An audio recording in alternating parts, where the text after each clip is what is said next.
Hey, everybody, this is Ben with Empire's Comics Vault here in Sacramento, California. And once again, we've got our Google Live Hangout interview. And tonight, we welcome Brenden Fletcher to the show. Thank you very much for coming on with us tonight, sir. Thank you for inviting me. Of course, we'll talk about Isola in just a little bit because that has been getting a lot of attention here in the shop. And it was actually the book that brought us into contact because this is really cool, guys. We do a monthly graphic novel reading program. We've got a great crowd of people. And last month we did Isola. And randomly at the end of the group discussion, as we're getting ready to pick our next book, I get a phone call and it's Brenden. And he's like, hey, I just wanted to thank you for doing the graphic novel on Isola. And we got him to talk live on speakerphone and have a Q&A with our people. Thank you so much for seeing it and thinking of us and calling in. Well, it was actually one of your customers had tweeted to me that, oh, and please, I live in New York. Anyone who's watching, you can hear the dulcet tones of our local fire department. My street gets noisy sometimes, so my apologies in advance. But yeah, one of your customers had tweeted at me that you had chosen Isola as your book of the month and that you were doing a meeting. And I said, oh, I wish I could drop by. And your customer said, well, here's the phone number. I'm sure they'd love to hear from you. So I just called, and I am always very grateful if a store is recommending our book, and especially grateful if you're able to take the time out to have a meeting and talk about it. So it wasn't my intention to necessarily call and talk to everyone, but that you were able to make that happen was fantastic. So we had a nice chat at the end of the night. Everyone was able to ask questions, and it was great. Thank you Yeah, it turned out really again. well. In fact, you made the night for everybody there, and there was one young lady who it was her very first time, and she was like, "You guys have set the bar way too high with this one. Anything else other than this?" Which, thanks to you, we now Sophie Campbell is our next book club book, Wet Moon. We actually contacted her, and we've got her coming on. So thank you very much again, sir. We really do She is appreciate a everybody. talent.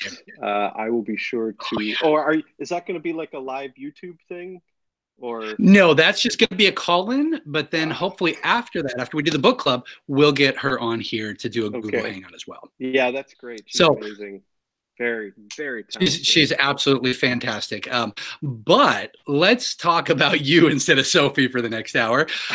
Now, why don't you give us a little backstory, a little history on you, where you grew up, what your interests were in comic books, what drew you to the industry as a whole? I I always feel like it's like somewhat my story, but I have to share it with Carl Kerschel, who I work with on Isola. We grew up together, and I don't know if I lost you. I have a green circle in the center of my screen. There, we're good. We're back. Oh, okay. I was just saying that I feel like I share this story with Carl to some degree because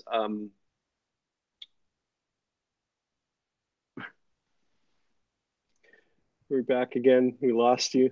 There, I'm not sure what's going on today. All right, we seem to be fine. It is peak Netflix time here in my apartment in Brooklyn, so we could be just suffering broadband outages. I'm sorry for that. We're not losing while he's talking. Anyways, I was just saying that Carl and I grew up together. We got into comics together. I kind of I found the local comic store first, and sort of brought him to. We used to draw together a little, make up stories. It was an obsession. And but as we got older, he turned it into a profession, and I kind of went into performing. We both went to art school together. We both got kicked out of art school together. But he had already made a couple of connections in the comics business, started doing his first work with a small company out of Detroit. And I had already been getting offered acting and singing gigs, which is what I've been kind of training to do all my life. So we professionally went our separate ways. We kept talking about doing something together. At this point, I hadn't professionally, I was still looking to draw comics. But when we started talking about doing something together, it was obvious that one of us had how to write. And he was the superior illustrator, so I took it upon myself to start working on the craft. So that was it was a bit of a hobby, I guess, for a lot of years, doing my own mini comics, still drawing my own mini comics. I did a comic for a newspaper, a local newspaper, for a couple of years, and Carl and I kind of chipped away at doing a thing together for almost a decade. In fact, we had a publishing deal with Image at the end of the day for that book, as it became. But they requested some formatting changes, and after all this time, I think it just really took the wind out of our sails, and we both needed to, Carl especially, just needed some distance from it and needed to draw other things, and focused on his work.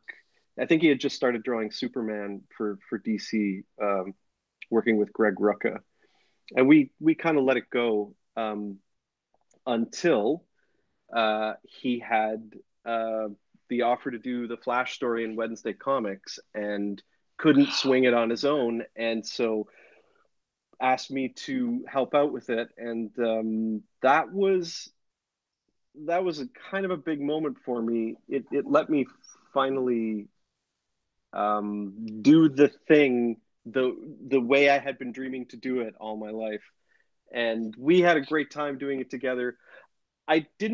I had struggled over the years to try to break into the biz, by submitting scripts and projects and trying to get things going, and meeting with a lot of resistance. So when I did Wednesday Comics, I was at a point in my life where I didn't think it could be real as a career. So I did it, loved it, felt great about it, and then went back to my day job, which at that point was in publishing, strangely. And it wasn't. Wednesday Comics was beautiful. That the whole format was something so unique. And in fact, even when they put it together as a hardcover, it lost something because it was the newspaper print, it was the folds, it was opening it up. There was just something. They also special reduced it in thing. size. They published Wednesday Comics as a hardcover as large as they could, but it took a bit of a size reduction to actually get it into book form, and it did lose some of the impact. It lost the tactile nature of the beast as it was created for. And for us, it changed the experience in terms of the way we were telling a story. We were telling a story understanding that it was going to be a week in between chapters, so that you would read this chapter of The Flash and then you'd have to sit back for a week and then come back at the next chapter. We weren't entirely sure how it was going to play if you just read through all 12 parts in a single sitting. And it's fine, but it's certainly, for us anyways, a very different experience to read all 12 parts of our Flash story together as opposed to reading them over 12 weeks as they were intended. And so yeah, this was your first professional work, and it wasn't even a standard comic book. It wasn't anything like you would do now. Well, my first professional was I did a couple of small things for Marvel in like anthology books, and then I did a story for the SPX collection 2003. Kind of professional gigs, I guess. But my first, I look at Wednesday Comics gig as the thing that really made a difference. I've been for years not getting much traction. That was my first chance to show off what I could do well. And then it was going to be a couple of years before I got to do anything else. And it was on the basis of how well we did that Wednesday comic that I got offered to Assassin's Creed team. And that was the point when I got that gig. Money was good enough. It was video game money. And I felt like I can pare back my work hours, my office hours, and my real job, and put focus to doing comics professionally again. I'm going to do whatever it takes to turn this into a career. So I bought a whole lot of copies of the book when it came out. I bought a bunch of tickets to I went to cons on my own dime and just set up tables and was trying to get my name out there and the work out there and prove that I was legit, as you do when you got your first gig.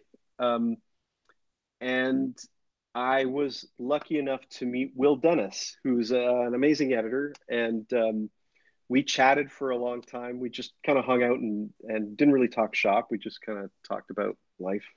And this was at the Thought Bubble convention in Leeds, one of the best shows in the world. So Will and I just kind of hung out. And at the end of it, he said, "Hey, you know, if you ever want to do anything, no guarantees, but here's my card, and you can pitch me over at Vertigo, and we'll see. I'd love to keep in touch."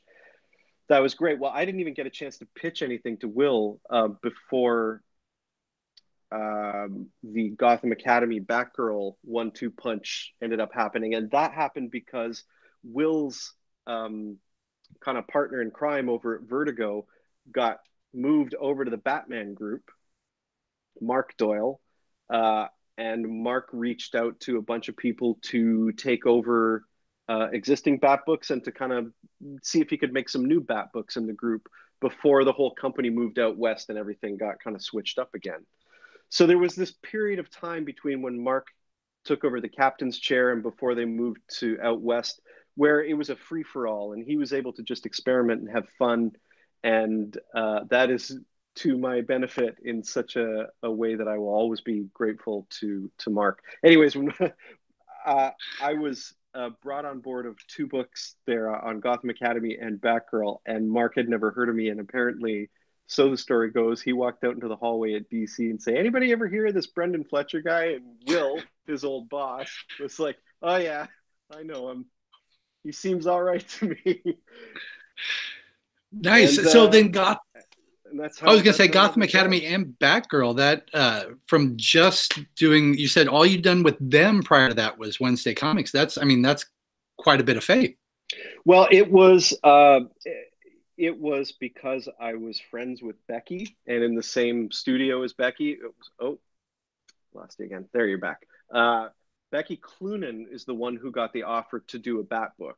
So it wasn't me, it wasn't Carl, it was Becky, and she was already committed to something else. So she almost literally just leaned over the table and said, like, "Carl, will you draw this book? I can't draw it. And then, Brenden, I can't write this thing. Can you help me write it?" And that's how we got it. And I'm not even kidding, but it was 24 hours later that a call came into the studio, and it was Cameron in Berlin saying, "Hey man, they just offered me Batgirl and I really want to do it, but I'm committed to Fight Club 2. And I've been working on that already for months. So like the only way I can swing it is if I get somebody else to help me write it and somebody else to draw it." And so I said, "I just accepted a gig to work on a new book with Becky and Carl. Can you ask them if it's cool if I work on two at the same time?" So he called in, and of course, as we know, everybody works on multiple books at the same time, and DC was fine with it, Mark was fine with it, and then it was just we still had to pitch. So even though the opportunity was offered to us, we still had to come up with the ideas, write up pitches, and like really work to get those books going. There was no one else pitching on Gotham Academy. Like that was our own thing, and maybe because of that, it was easier to get that one through to a green light.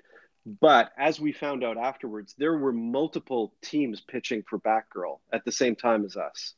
That's not surprising. Yeah, well, and as we also found out later, Babs was pitching with somebody else. Somebody else had contacted her to be the artist on their version of Batgirl. Um, so there is a whole different take on Batgirl that has a bunch of Babs artwork attached to it. So then, from the moment that these pitches start, from the moment that Becky said, "Hey, let's do this," Yeah. how long did it take before they okayed it? Like, what's the process like? Yeah, it's crazy. It's very stressful for us. Especially, I mean, just the notion of being like pitted against other teams, that level of competition. I'm very appreciative that we didn't know at the time that we were in such competition with so many of our friends um, for the job. But it's tough. Like you first have to kind of get a basic idea of what you want to do with it that gels with what editorial is interested in. And sometimes this is editorial saying, hey, look, um, we just want this to be like a little brighter and happier. Or, hey, this has been like kind of middle of the road. Can we make this really dark and like angsty? We're really interested in that.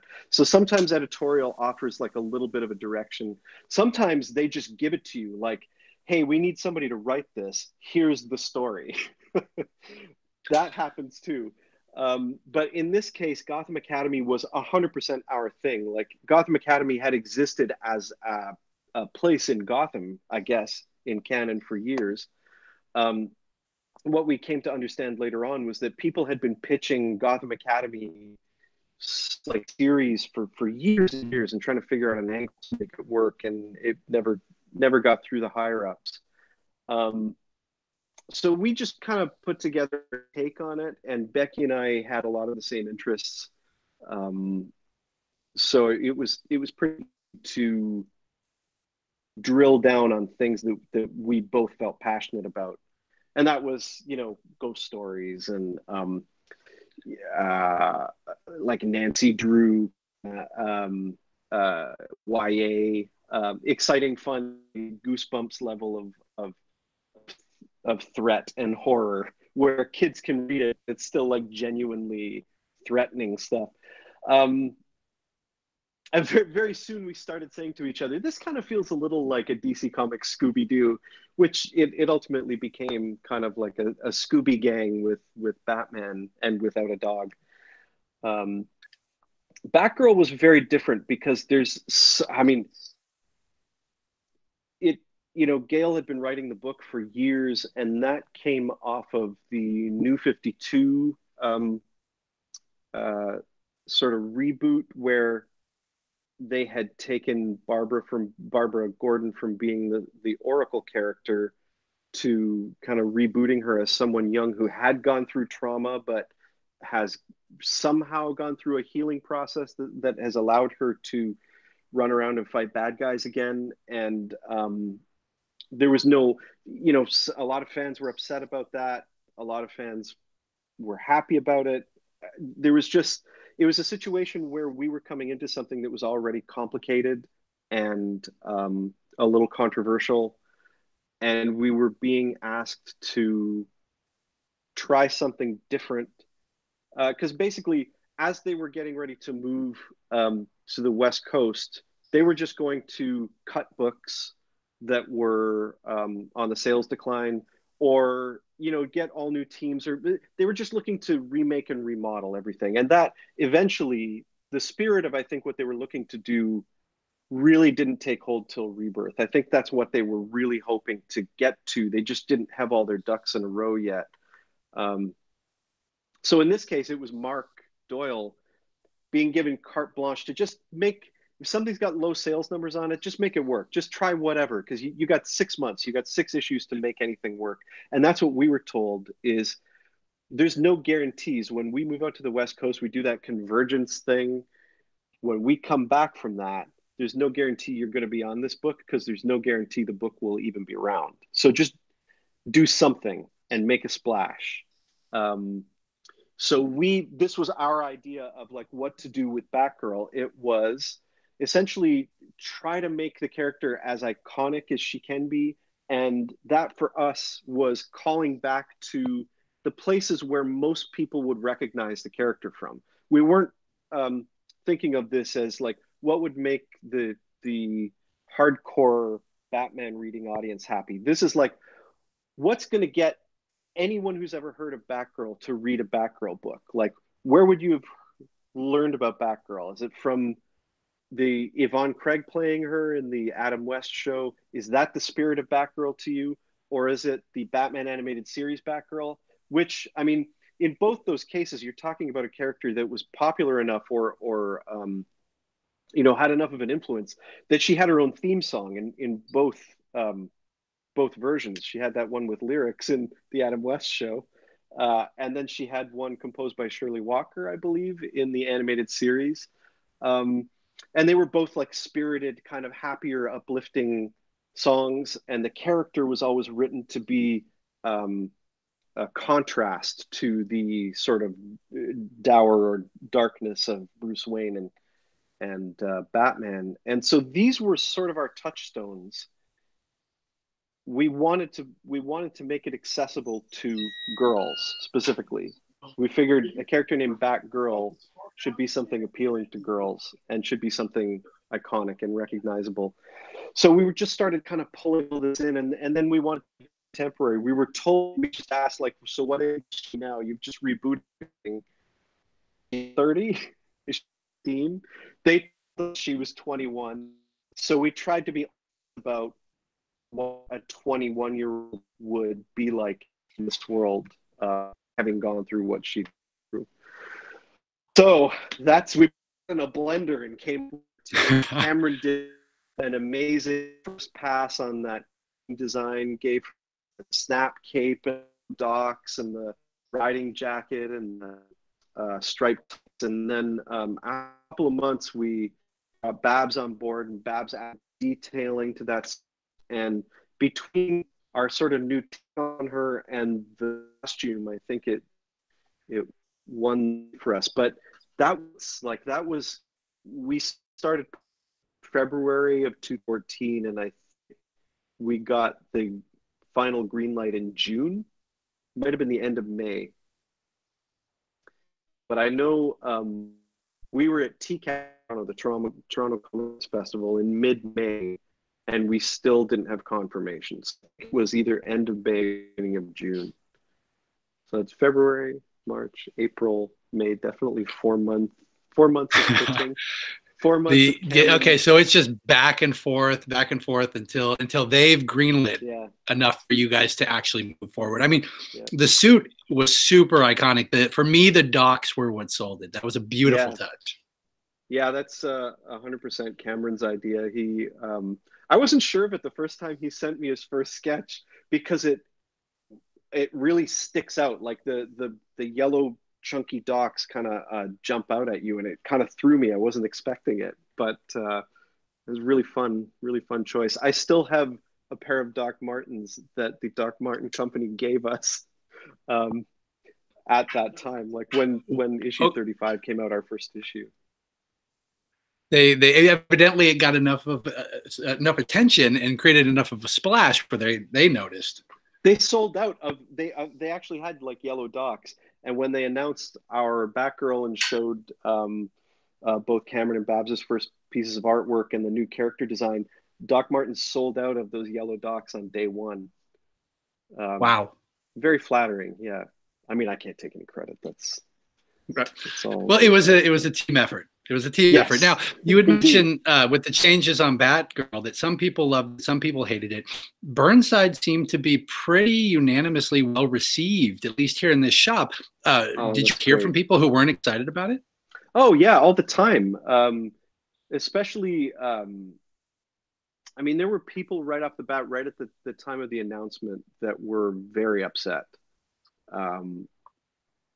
There are a lot of people who were rightfully so massive fans of Gail Simone, who just didn't want to see her go, and didn't want to see that, they kind of felt like we weren't respecting her take on the character, and we were asked to do something different, and our take was to give her this iconic kind of like happy tone no matter what, and we tried to factor in the continuity of what Gail had been doing in a really respectful way as best we could. But I understand, like, you have your favorite authors, and you want your favorite authors writing your favorite characters, and if anybody else is doing it, it's not good. So we had that as an obstacle. We still had Oracle fans as obstacles, and I believe, there's a ton of people still out there who believe that it was a great criminal offense that DC kept Barbara Gordon from being Oracle after 2012, and I get it. She was an incredible character through those stories. And again, Gail wrote her for years in Birds of Prey, and um, just amazing. And it is a loss, but it's not to say that that is gone forever. DC can choose to write stories of Barbara Gordon as Oracle whenever they like. As far as we know, and I have no insider info, but I'm super pumped about this Birds of Prey movie. But the character of Barbara Gordon is conspicuously absent. Now, if anyone is old enough to have read those original Birds of Prey books, or you've gone back and remember that when Dinah, Black Canary, was going on her first missions, she didn't know who this mysterious voice in her ear was directing her around, only to find out later that it was Barbara Gordon. I would not be surprised if we see something like that in this Birds of Prey movie, where the primary characters front and center that we're seeing physically on screen are these ladies that we saw in the teaser trailer last week.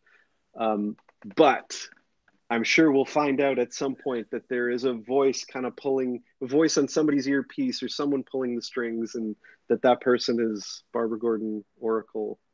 I don't know. I'm speculating. I figure that's what's going to happen. That would be fantastic. And it would make perfect sense given the titles and, as you said, pay tribute to all of the stuff that Gail has done on the book. And they couldn't be too mad at you. You're not the one who got rid of Oracle. Oh, I know. But that's the thing, is like we caught the blame for a lot of it, and even though we were freelancers, like I took my sort of position within the DC family, still do, very seriously, and I'm very grateful for the opportunities we had, and I don't want to sort of redirect people's anger elsewhere, like, hey, this isn't our decision, go and talk to my boss. But I don't think everybody knows that that's how a lot of it works there. We were very fortunate on Gotham Academy. They were mostly, characters that we made up. We kind of got to call the shots for a long time on how things went with those characters. They were our characters and our story that we wanted to tell, so they, for the most part, got out of our way and just let her do our thing. But Batgirl, that's, even when we got the green light to do certain things in the story, they were changing their minds, every few months. Things would change in other books, and we would have to duck and weave. And that's, I think, if you've been reading comics long enough, that's how it goes. Yeah, things change. They always go back to normal. You roll with it. I love seeing new takes, new stories. Yeah. I personally don't want to see necessarily the same thing over and over again, because it can get a little bit repetitive. Mm-hmm. But you can do similar things with like a new spin. Like, I'm gonna be the first one to tell you that I was rolling my eyes after Pierce Brosnan left the James Bond part, and I just was not interested in seeing anybody else. I was like, we've done this so many times. I'm over it. I don't need to watch another James Bond movie. They're all formulaic. They're all the same. Casino Royale was so good. I just watched it again over the holidays. Like, it's so good. It's got everything going on, and it just makes me feel like, it sticks to the formula, but it just does enough that's new, that it feels fresh and exciting, and it's something I recognize, but it's also a take that is different enough that it keeps me wanting to come back for more of this character that I've been following for decades. And that's it, that every maybe generation you get like a team of creators who can come in and kind of spin that same concept again and keep all the same elements, but give it a slightly new feel and make it a little exciting for another few years. It's a tough thing to do. Now, is there, speaking of going back to Gotham Academy real quick, because that has been, I'm sure it's probably the same story everywhere. We can't hold on to those trades still, and it's been years, especially in the young adult section. It kids, especially young girls, really gravitate towards it. Are there any potential plans to go back to something like that? Because we only got the first semester, second semester, and what, the Lumberjanes crossover? Yeah. Which, how did you guys make happen? What was up with that?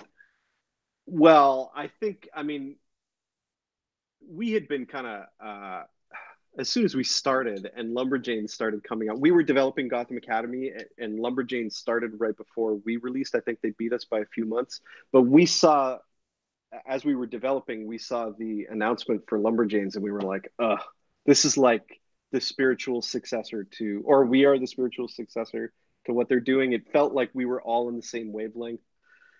And I remember me and Becky going like, we should do like Gotham Academy goes to camp and a little, have them come to school, and never thinking that we would ever pitch it or anything. Luckily, we didn't have to, because what happened was one of the editors, I believe this is how it went down, one of the editors at Boom, who have Lumberjanes, came to work at DC and actually took over as editor of Gotham Academy.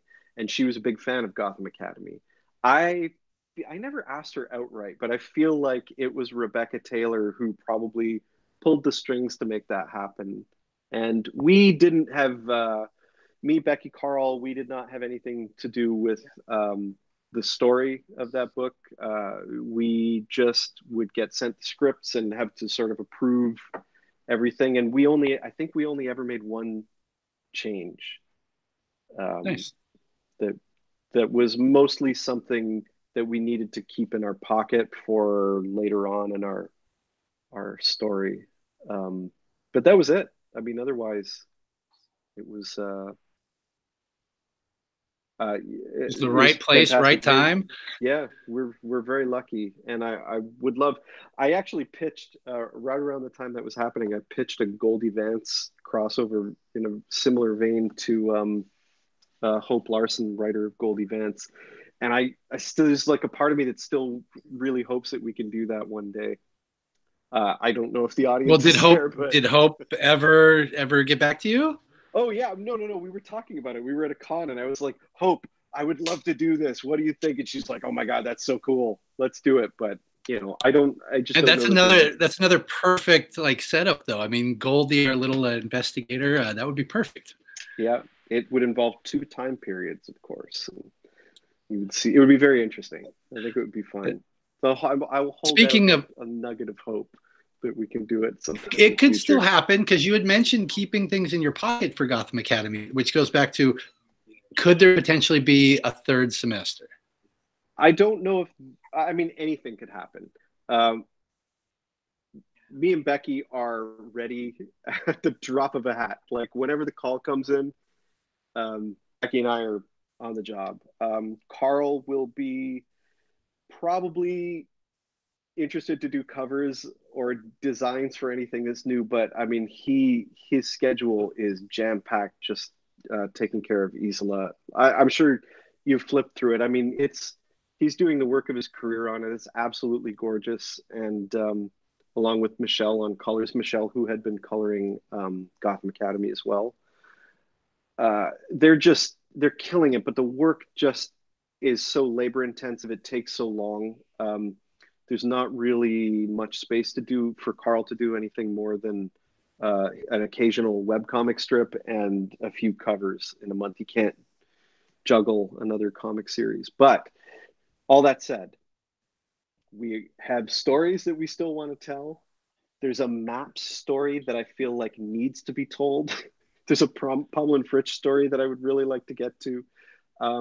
So we're still definitely interested, and I hope that at some point DC is keen on doing another, even a one-shot, anything, because I really miss those kids. I love those kids a lot. Yeah, maybe like a Halloween one-shot or something. They always do those specials. That would be kind of fun to see. Oh, you read my mind. I'll just say, this October will be the 5th anniversary of Gotham Academy, so I think it would be really apropos. That would be wonderful. We will keep our fingers crossed and keep our ears open for that.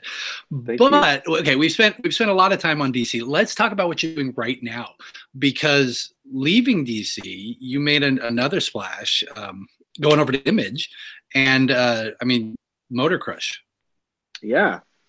Yeah, I was just on the phone with Babs before we were talking, and we're working on Motor Crush Volume 3 right now. It's as I'm sure if you follow Motor Crush at all, or if you're interested in comics market news, you may have seen that we are no longer publishing monthly Motor Crush comics. That's partly down to schedule, and it's partly down to just what the market seemed to want.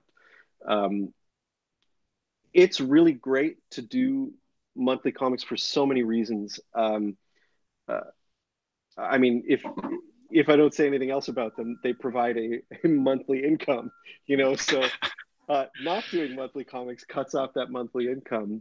But at there's also the stress of the monthly deadline, which actually eats into the amount of time you have to do work like writing work or illustration work. Um, there's time spent in creating all the solicits and creating covers that don't need to be created now when you're not doing monthly comics. There's all of the deadline stuff, the file submission and the production stuff that goes on between the creators and Image, stuff that when we work for a company like DC or Marvel, we don't have to do. We just send in scripts, send in pages, and then it's done. And we do revisions when they ask. But when you do your own book, even with Image, you're on the hook right till it goes off to the printer. Like, we're there at every stage. So there is a week and a half, 2 week chunk of time where we're having constant back and forths with Image, and especially on a book like Isola, where we don't have a separate designer. On Motor Crush, Tom Mueller handles all the book design, and we have an editor. Isola, I'm kind of the editor on that book, and Carl is the designer on top of doing everything. So it's a real extra burden, and when you're doing that book monthly, it can really eat into your available work time. It was a thing that we just felt on Motor Crush wasn't benefiting us anymore. The market didn't seem to want Motor Crush as a monthly comic, but was really eating it up as a trade paperback. So we just thought, why don't we save ourselves the scheduling grief and all the loss of time, and just deliver what everybody seems to want, which is the third trade paperback, the third volume. So we're just going straight to trade for it, and we're pretty pumped about that. Good. I mean, it's a fun story. Going straight to trade is a big, I mean, that's a big change, because that is a huge chunk of all of your lives that you have to kind of just wait on the back end, as opposed to, like you said, on a monthly basis, seeing some kind of financial reward for it. That's got to be kind of scary, isn't it? A little bit. It is very, very much so, and I'll quickly break down the terror of it for anyone who isn't aware of how these things work. But on doing the monthly comics, after a couple of months, the sort of the payment from Image starts to come in. So it's, as you're working on one issue, you're getting a payment from the issue from a few months before. This is unlike when we work at DC and Marvel. Like, they pay us for pages, and that's every other week. So you're getting a paycheck like every other week with like a regular job. But when you do a book self-published with Image, like, we get paid after Image gets paid, and Image gets paid after Diamond, the distributor, gives them money, and Diamond has money to give them after you guys, the retailers, pay. So it's this whole chain. It's the whole trickle down. We're at the end of the chain waiting for that money to come to us. But when you're doing it monthly, after a few months of it being sort of uncomfortable and squishy, it all feels like, oh, I'm working on this issue now, or I just delivered this issue. Oh, and I'm getting paid for an issue that just happens to be from a few months ago. It makes sense. Once you go straight to trade, that's gone. And we don't make any money until, we've been working on it for almost a year with no payment, and then the book ends up on your shelf, and then it's a few months until all that money trickles down to us. And in the case of a trade, there may be an overprint, and by that I mean that in order to make the per unit cost of the book make better sense, they will print a larger quantity than was ordered. So that means a lot of those books are going to go and sit in a warehouse somewhere. It means that the book costs less to make, so our profit is potentially more per issue. But those upfront costs on just getting it printed and stored are all fall back on us. So it means that we may not see any money for that for another 6 months or a year until a bi-monthly accrual period. So it's a major gamble. But so what we need is everyone who is reading Motor Crush, we need you to pre-order your trade. Let your retailer know in advance. Let me know in advance so we can make sure we have enough and we have more for the shelf. That would be very kind, yes.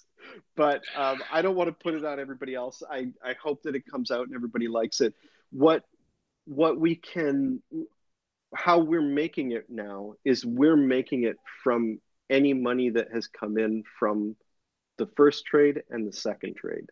So instead of taking that money for ourselves and like paying rent and stuff, we've put it in a pot to pay, our designer and the letterer and make sure that the third volume can come out. So we're using money that we made off the other volumes to pay for this volume, and in that way it makes sense. Now, do we know when Volume 3 might be roughly coming out? We had it earlier scheduled for, I think it was April, which I don't know if they have put that message out to you guys that it's not April or May, whenever it was on the schedule. We had told them a few months back, but I'm not sure if it actually got into the system. But it's, I think we're in July now. It's not too far off. It's a summer book. Then one more question about that, just going to pure trade, because, it's a big leap that a lot of people haven't taken. Yeah. Knowing that you have to wait on this back end you just talked about, will that in any way slow down the production because maybe you guys need to work on other things at the same time? Well, it's something, it's partially what Babs and I were just addressing on our call. I think we're probably going to be okay, but it's like, for me, good. I'm working on stuff with Titan. I'm working on Robotech. I've worked on a couple other things. I got an animation thing that I'm working on that's paying me, and it's fine. It's fine if Motor Crush is not actually delivering money into my bank account right now. And it's a lot of like self-publishing is long tail. You work on a thing now in the hopes that you can make some money off of it in the future. All right. Well, it's not like you don't have plenty on your plate. With Isola coming out and Robotech, which I'm actually excited about. You had mentioned when you called in for the Q&A at the book club that one of your inspirations was Robotech, and it's like a man after my own heart. It was like my favorite show growing up, and I've been enjoying what they've done. Like Carl and I might not be here today, like working on nerd stuff without Robotech. It was such a big deal to us when we were kids. We used to sit there, and I don't know if you remember all the characters. There was a character named Lancer in the third season, the new generation. We used to like sit there and desperately try to figure out how to just draw his eyes. Like, what is that eye shape that he's got? Our notebooks were just filled with doodles. I used to all the time be fascinated about the shape of Rick Hunter's hair and how to draw his hair in those kind of like jagged points coming down. Amazing. Years so a big impact on artwork of Hiku Mikimoto, who used to go by Hal. My childhood bedroom still has all these Hal paintings up all over it. So then how neat was it to get to take over the book? Because Brian Wood started it out, and it was drastically different, kept the same places, same people, but gave us a completely new story, so we weren't just reading what we've already watched. How exciting was it for you to come on and get to take your own take on Robotech? Yeah, well, I'm still, that's the thing is like, I was, Chris Thompson from Titan took me out for coffee at New York Comic Con, talked to me about Robotech, and I'd always wanted to just kind of meet him in person, and I'm a big Robotech nerd, so I was happy to talk about it. But I knew that they had their thing that they were doing, and um, I'm not really, I don't really like playing by other people's rules. Sorry. So I kind of like I went out with them and I was like, hey man, like I'm just gonna be straight with you. I'm not gonna do a Robotech gig. When he offered me to play around in the sandbox, I was like, I'm not interested in messing with it because it like Macross is my jam. It's perfect. Even its flaws are perfect to me. The Maximilian knife fight is terrible, and also I would never change it because it's so perfect. It's so Got to perfectly get that awful. knife. Um, I would I would actually change. I would change the way. It's not Robotech, but I would change stuff in the Do You Remember Love movie. Roy is not great with women in that movie, and it's a real bummer. And That's also right. Yeah, Hikaru. Macross. Yeah, Macross. Robotech's they cut out a lot of the nasty Roy stuff in Robotech, and but I just felt like I can't follow in Brian's footsteps the way that Simon has. I can't. I feel like Simon Furman's been writing the crap out of the book, and he's a genius. I mean, I still have my copies of Death's Head from back in the day. I think it was late '80s Marvel stuff, and I have his Transformers comics. Um, the thing that I'm doing is like alongside Simon's story, and it's like carved in stone. And I was just like not interested in kind of messing with what I thought was perfect. And I knew that like Simon was doing it, and Brian and Simon had set out a thing, and it's very cool. And I just felt like I can't bring anything to this because I kind of to get really inspired, I need to be able to make up a lot of my own rules. And um, but then Chris kind of opened this really weird door for me and said, "You think it's this, but what's actually happening is this." And would you be interested in that? And I was like, oh, I hate you, man. That is really cool. Dragged you right in. And I could probably have a lot of fun with that because it just feels like at that point almost like fan fiction. Like just I'm able to do something that's really fun and doesn't I don't feel like I'm stepping on my inner I don't know how to say it.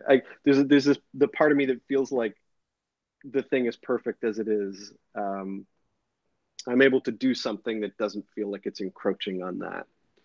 Nice. It's And additive. we get It's the additive. all right, and we get the first issue, I believe, on Free Comic Book Day this year. Free Comic Book Day, yeah. So what I'm doing is a short backup story to Simon's event. Simon's event is going to blow your mind. If if you are a Robotech nerd or have been following this comic, just prepare. You don't Just even wait. know. Okay.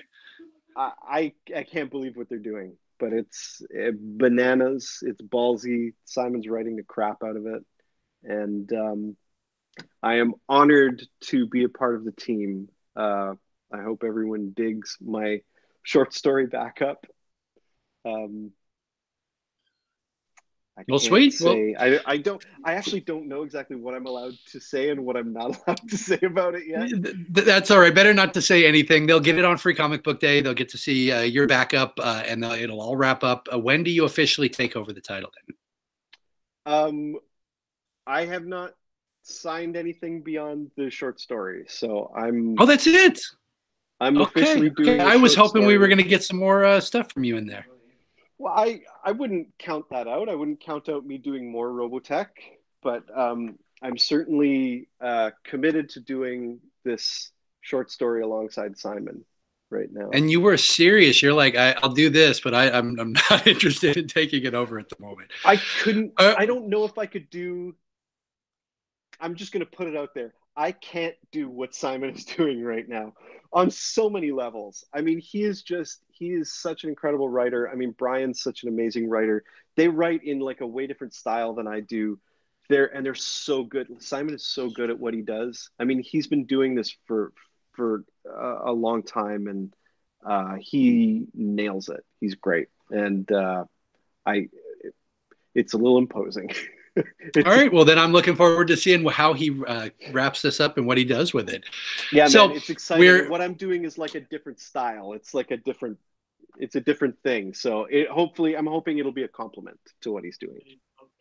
Nice. Yeah. Well, we're coming toward the end. I saved well, I was going to say best. I saved my current favorite for last. Let's talk a little about Isola.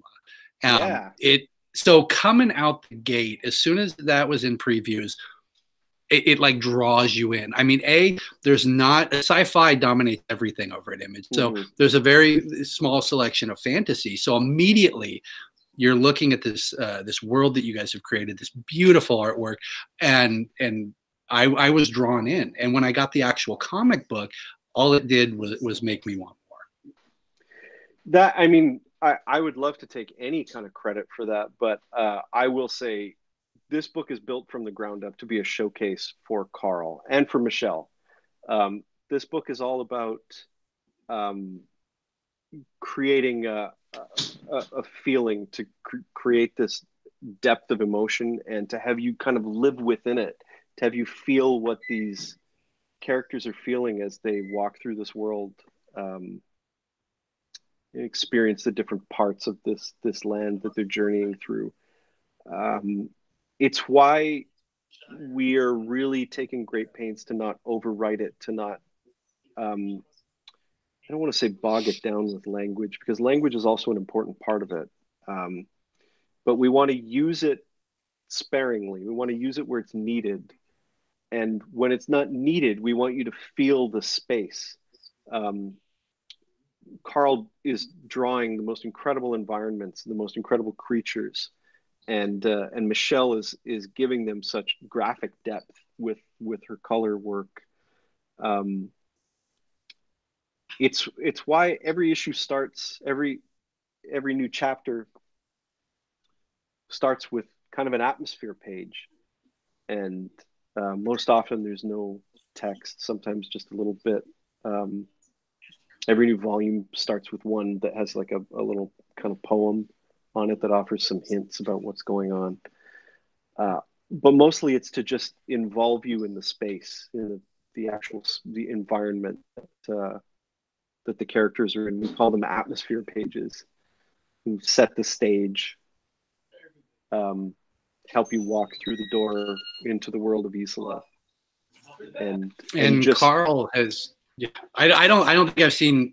I mean, this is just beautiful. This is like a masterpiece for him. And the coloring, of course, is a huge bonus. But you were talking about the subtlety of the language, and I think that you guys have all done. You in particular have done a great job, because rather than over explaining everything to us, we're thrown into this world that we don't know anything about. And, you can almost in a situation like that feel in over your head, but you did a great job. There's little nods, little mentions of names, little things here and there. And then by the time we get to the end and we get to read that prologue, that everything came together so beautifully for that volume. Oh, it was, yeah. And it's interesting to hear other people, talk to me about that they wrote the prologue afterwards, because of course a lot of people had read it in the back of Motor Crush the year before, or online, because it's been on our website for the last year. So it's been out there, and some people kind of got introduced to the characters through the prologue and then read from there. And a lot of people are just discovering it now, it's amazing to hear how people got to start. They're both, I should say, I think I spoke about this a little when I called in.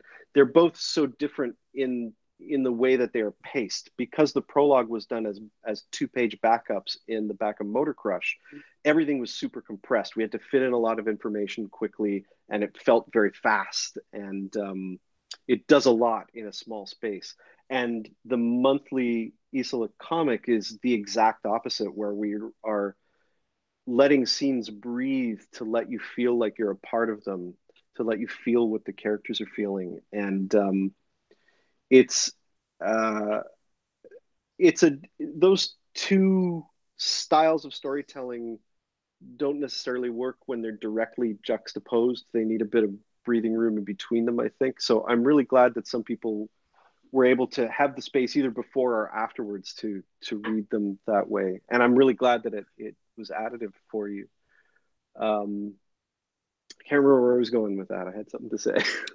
Well, I think that I got a lot more out of it reading it afterwards, because reading through the issues, there were all kinds of questions. There's things I didn't necessarily want to have answered right away. Then Right. to read it and be like, okay, here's where a lot of these pieces fit together, and Mm-hmm. things that I still remembered from way back when because the questions were there. Right. I highly recommend everybody to wait and read it after they've read at least the first trade, which is of That's course great. available now. I do remember what I was going to say. I was going to say that Carl and I write that script together. I usually do a first pass, and I write more than we probably want on the page at any given time. And then together we carve away at it. It's almost like doing a sculpture, like getting a big piece of rock and taking away the unnecessary material to expose the truth of the figure underneath. And that's what we're doing with language is I'm putting it oh, you're back. I'm putting it down Nope, we're with here. the understanding that we're going to carve away at it and make it leaner. So quite often there's a lot more world building information in the first draft than there is on the printed page. When we figure that it's just a lot of stuff that isn't necessary for the reader to know, and it doesn't seem like it's natural for anyone to be speaking about it at the time. It's a tough balance to work, and it's Carl and I are a good team that way, going back and forth on what's necessary to understand what's happening in the story and the world, and what seems natural in discussion or in the language. And on top of that, I should just also add that we are very fortunate to be working with Aditya Bidikar, who, aside from being an amazing letterer, is an incredible co-creator on this book and made up an entire language for a culture within the world of Isola. The Moro people have their own language. Carl and I write their dialogue in English. Aditya translates it into this language that he made Wow. up and then letters it on the page. Absolutely stunning. I mean, I'm very fortunate to have such an incredible team on this book. Do you have the translation key up online? No, and in fact, we don't even have it. And if Michelle, the colorist who goes by Sassy K, has made a zine, an Isola making of zine with the help of me and Carl and Aditya. And it kind of gives you some behind the scenes of how we put things together. And in Aditya's part, he admits to the reader that he has not given us the key to the language he made up. So in fact, he could be writing anything in their mouths. So we just have to trust him that he's lettering our dialogue there, which we do. But yeah, I mean, Michelle's got a web store that she just closed right now, but she'll put it up, I guess, in the next month or two again, if anybody's interested in getting a copy of her making of Isola zine, or catch us at conventions throughout the summer. I don't know what cons we're going to together, but she'll have copies of it, and it's fun. It's really fun. She's illustrated it. It's great.